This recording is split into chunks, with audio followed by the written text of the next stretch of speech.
اچھا حکومت جو یہ ذرا لوگوں کو سمجھائیں، کم سے کم میری سمجھ میں نہیں آیا کہ 9 سال، آج وزیر خزانہ نے بھی کل بیان دیا کہ 9 سال کے عرصے میں سب سے کم ترین مہنگائی پاکستان میں ہے، اور لوگوں کو جو ہے معیار زندگی بلند ہو گیا ہے، اور ہمارے پاس ریزرو بھی بہت زیادہ ہیں۔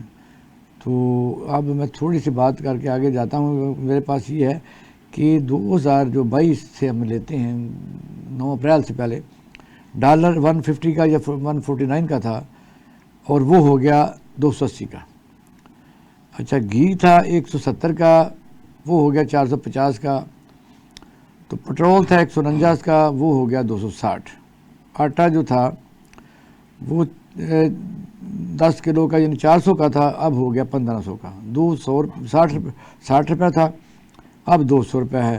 بجلی کا یونٹ 16 روپے تھا، 68 روپیز پر یونٹ ہے۔ یہ ذرا سمجھائیں کہ اسٹیٹ جو گورنر ہیں اسٹیٹ بینک یا وزیر خزانہ ہے، وہ کہتے ہیں، اور وزیر اعظم صاحب بھی فرماتے ہیں، لوگ ڈھونڈتے ہیں کہ مہنگائی ختم ہوئی ہے، تو ان کا کیا طریقہ کار بتاتے وہ ہیں؟ اقبال شاہ صاحب گزارش یہ ہے کہ یہ اس وقت جو یہ بیانات دیے جاتے ہیں یہ ٹھیک ہے کہ مہنگائی کی جو اس وقت جو ریٹ ہے وہ 2% ہے، لیکن یہ 2% پچھلے سال جو مہنگائی تھی اس کا 2% ہے۔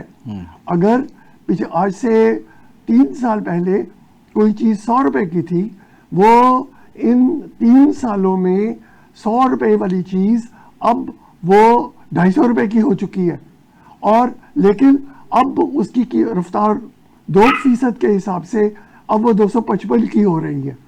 کیپیسٹی آف پرچیز ہی ختم ہو گئی ہے، تو پھر کیا کریں؟ نہیں جی، وہ جو 250 کیپیسٹی آف پرچیز یہ ہے کہ آپ اگر تیل مجھے بتائیے 10 روپے لیٹر ہو تو آپ 20 لیٹر ڈلوائیں گے، اگر 200 300 روپے لیٹر ہو تو آپ 3 لیٹر ڈلوائیں گے، یعنی کیپیسٹی آف پرچیز کم ہو گئی ہے نا۔ ویسے تو جی وہ ایک سردار جی نے کہا، اس نے کہا جتنی مرضی مہنگائی ہو جائے اب ہم کو تو کوئی اثر ہی نہیں پڑتا۔ اس نے کہا کیسے؟